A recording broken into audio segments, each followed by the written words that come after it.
one thing I just noticed about this radio is that the tone switch was really dirty. On the inside, the switches here is dirt.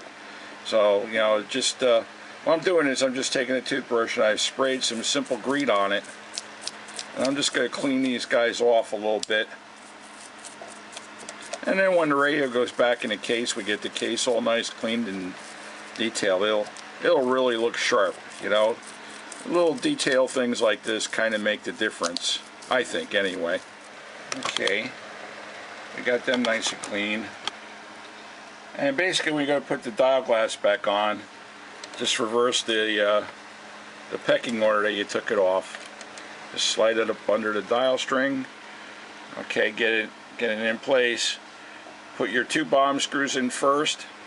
Then put the spacer in behind the plastic. Put your spacer in behind the plastic plate and put the screw through that. Tighten this one next and then that as the last one. Okay, I think it looks a lot better now. And one last thing, just remember too, just like on the dial, the front dial cover, when you put these guys in, just don't over tighten them. Just wait till they're just snug, and then just give it just a little bit, and that's plenty tight. Because if you over tighten it, guess what happens? You're going to crack the plastic.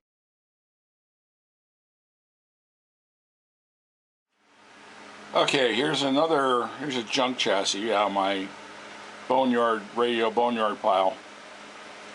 Alright, this is probably either an A or B 600 because it has instead of the 4 to 8 megacycle band like most of the other radios do, the A600 and B600 had the 4 to 9, which this one has. So anyway, I've taken the pointer, I moved it all the way to the left side of the dial. Okay, remove the 4 screws, and let's take this off. Let's see what we got here, see what it looks like. Oh, and there goes the spacer. That usually flops out. There we go, maybe you can see it a little bit better. Put that in my little thing. And look what we got here. We've got, well, the pointer string is broken. Okay, because here it is right here, all in pieces. How about the dial? Oh, actually the dial's still good. Okay. But what we're going to do is we're just going to go ahead and we're going to replace both of them anyway. Alright, so I think for starters, let me get this out of the way here. Boy, is this guy stiff here. Whoa.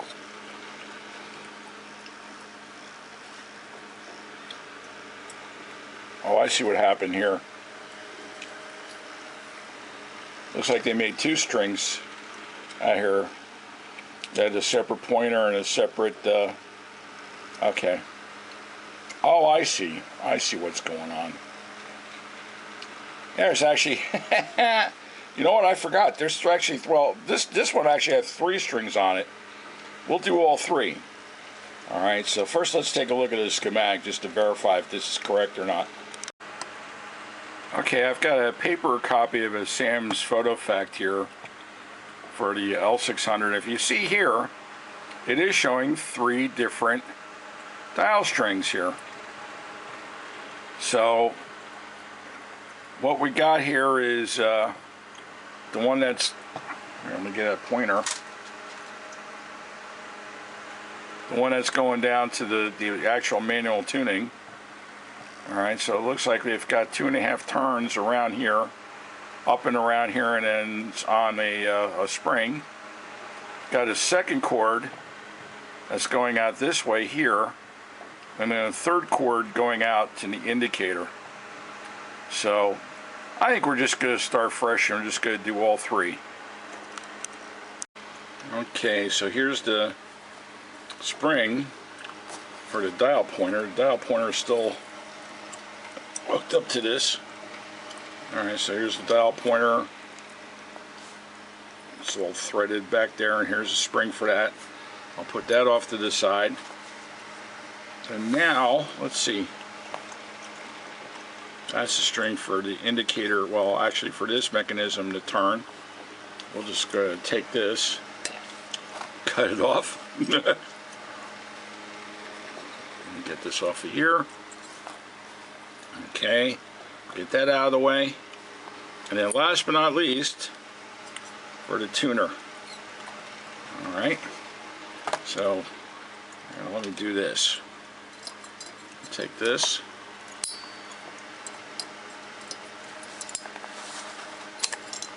Okay. I'll just cut one side of this off. Now I would cut both sides of this off, but I'm just going to cut it like this for now, and I'll show you why in a second. So now, let me get some string. Okay, as you look at this string, this is the original for the tuner, and you can see it's kind of like a nylon impregnated thin string. Alright, now you don't necessarily have to use this. This is actually the best thing that you could use. It's probably recommended that you do use it for this one, but you can substitute with other things. And I have some other strings, but for this we're going to start out by using, this is something that I picked up from Sal's Caps, and I bought 25 foot of tuning string from Sal. So let me take it out. Okay, now since I already have this strung here, I'm going to make my own life easy. What I'm going to do is I'm going to tie one end of this to the end of where I cut it, and then I'll just pull on from the other side and let it wrap itself around this. Otherwise you'd have to go underneath the radio, probably from the bottom, like right here. I don't know how well you can see that, but it's a little tough in there. And let me get the pointer. You would have to manually wrap around the shaft here 2.5 turns, just like it showed on the drawing. So just to save myself a little time, I'm going to just do it this way. This is just a little trick that I just taught myself. I figured it out a long time ago. So what I'm going to do is I'm going to tie these two ends together. I make like a little square knot. Now what I can do, got that good and tight, the other end I cut, where the spring is, I'm just going to take this, I'm going to hold it tight with two hands, and it's just going to wrap itself. I don't know why it isn't going in. Just keep working it back and forth, but it will go through. Maybe I just got too much string here. Let me clip this a little bit.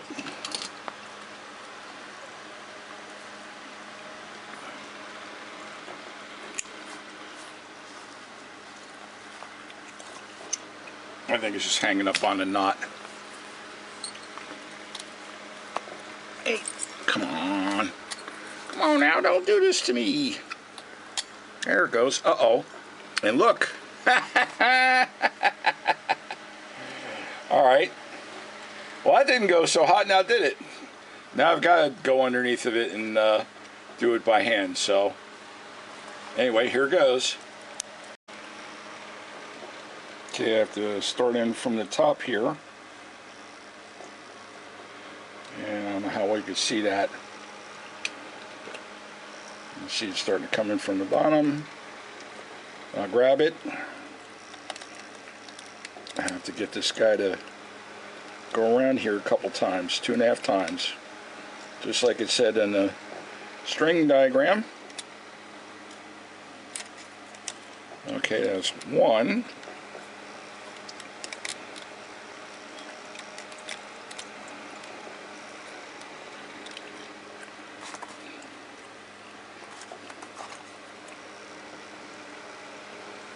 I like using a long pair of needle nose, kind of makes the threading part go a little bit easier. And it's just trial and error. There's nothing really scientific about it. It's not easy, but it's not hard either. And believe me, if I can do it, you can do it. Okay, look at that. There's 2.5. Now the half will be when I get it up through the hole here.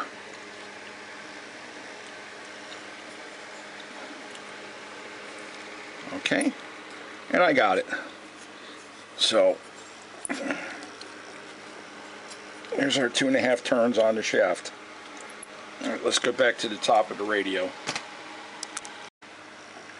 Okay, now here's our old spring. This is the spring that was on here before I cut it off. Alright, and it's got a couple of, looks like copper loops they're going on around the bottom loop of the spring.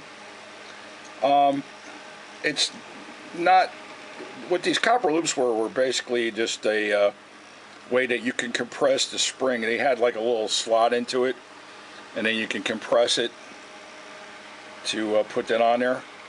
So what I'm going to do is I'm just going to open up this spring, this loop.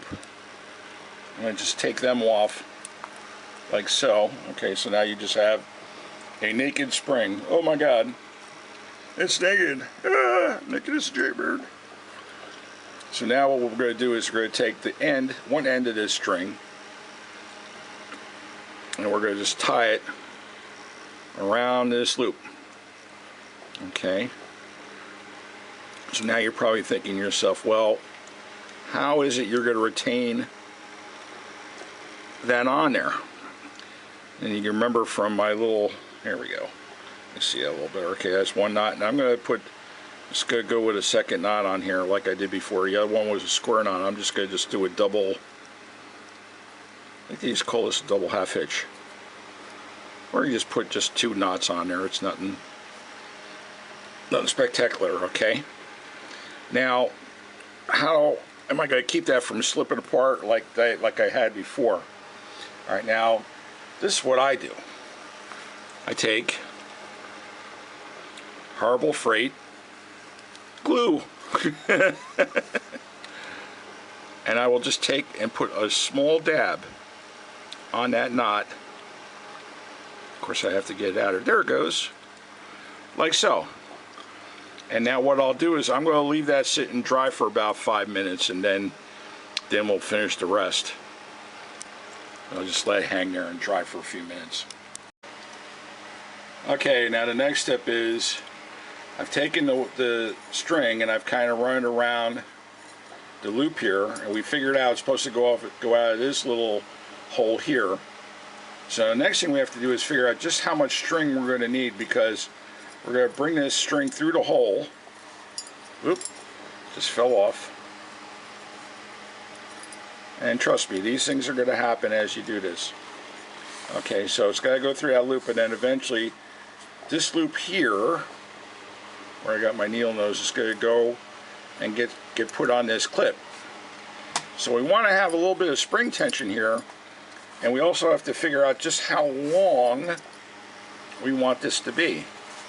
Okay, because what we're going to do is we're going to do a repeat of what we did here. We're going to actually take the string, we're going to run it through this loop, okay, and we're going to make a little knot, double knot here, glue that as well, and then we're going to stretch this whole string down and go down here to this little hook that's on the this wheel for the bread slicer. So we're going to do that next.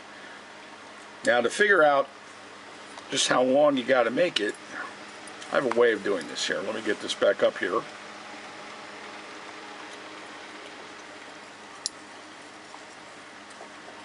I haven't done one of these in a couple years.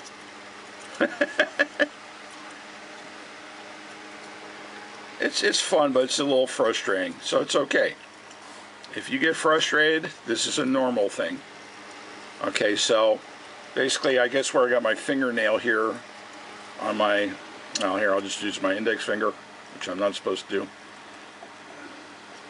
That's probably right about where we want to tie it. So what I'll do is now I've kind of got a spot where it's right there. I can see where I had the string. And now what I'll do is let me just cut this.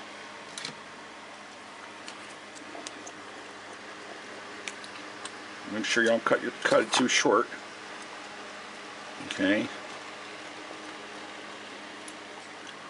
Now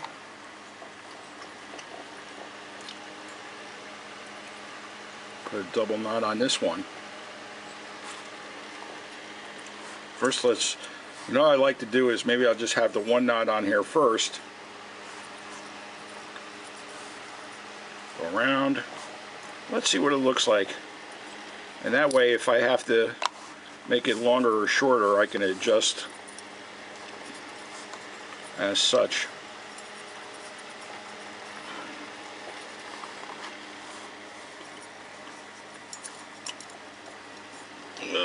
There we go.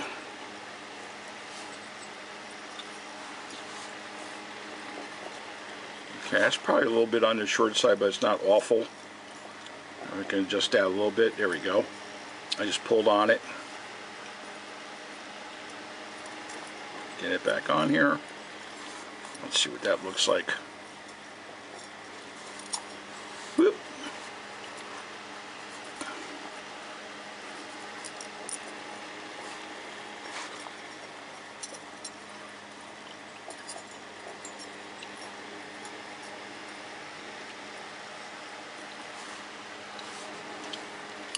That's a little bit better. Okay. It's for grins and giggles. Let me just go ahead and put it on. Whoop. Make sure it isn't too tight.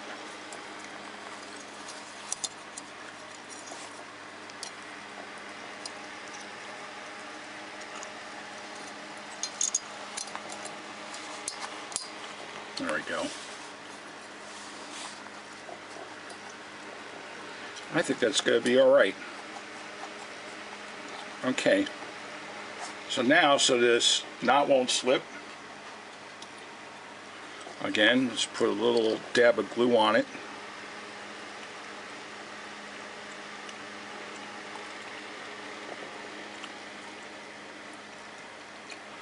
There we go. That's probably too much, but I don't think that's going to go anywhere. Okay. I think that's going to work really, really well. Okay, let me get back to here. Alright, here's a spring that was used here. So we're going to reuse that spring, and instead of the typical dial string, because sometimes people ain't going to have the level of accessibility to neat radio stuff like me.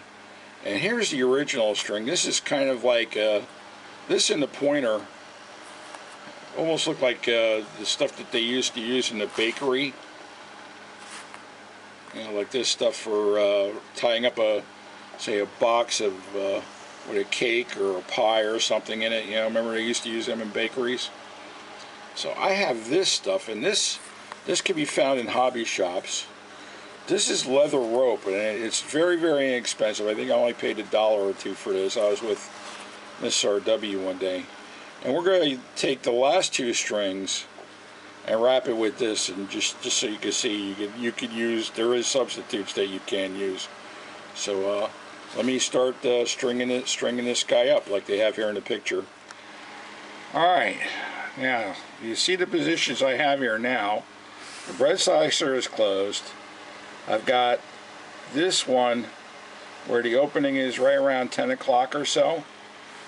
Alright, starting from the spring, the string comes around, you go down, and then don't wrap it around yet, just go down, around an open clasp, go up, around, just do a whole lap, come up and around, and now you could cut this to the proper size, which I'm going to do now actually.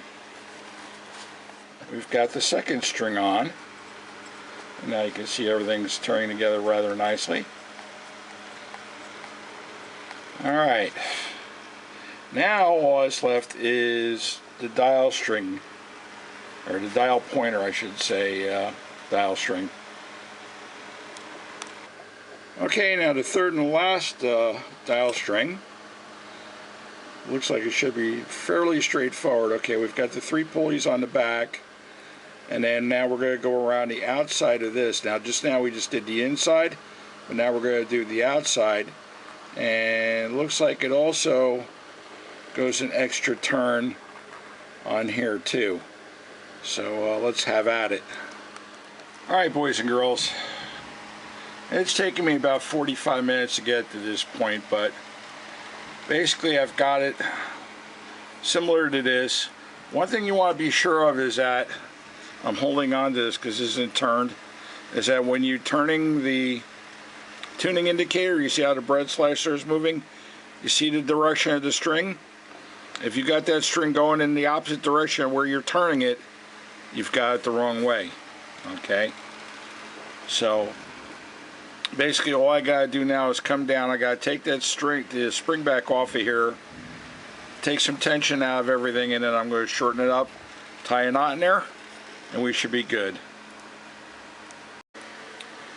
Well, sometimes these things don't come out as nicely as you planned. What happened was I was so close to getting the spring, you know, down in here. Here, I flip it around so you can see. You know, just get it clipped around the tab that sticks out, and the spring actually broke, which is really bizarre. I've only seen that happen one other time, but I think it was because this chassis has some rust and stuff in it, so you know, even spring steel will rust. So anyway, I've got it here. Let me get it close above the wheel here so you can see it. And you see how I have it wrapped around, and I put some glue on the knots. Now this is the leather stuff that I used on the other pulley. Well, same pulley, but anyway. So hopefully that answers your questions, and that takes care of any kind of a dial string. Well, that's it for today, boys and girls. Hey, thank you for your patience, and thanks for watching. Please comment, thumbs up, thumbs down, whatever. Any comments, if you want to, you know, just post them down below the video, or if you want to contact me directly, radiowild67@gmail.com. And I do reply to everyone's email, or at least I try to. Sometimes I get into a time crunch with trying to get things done. I don't always do it. So anyway, take care. Bye.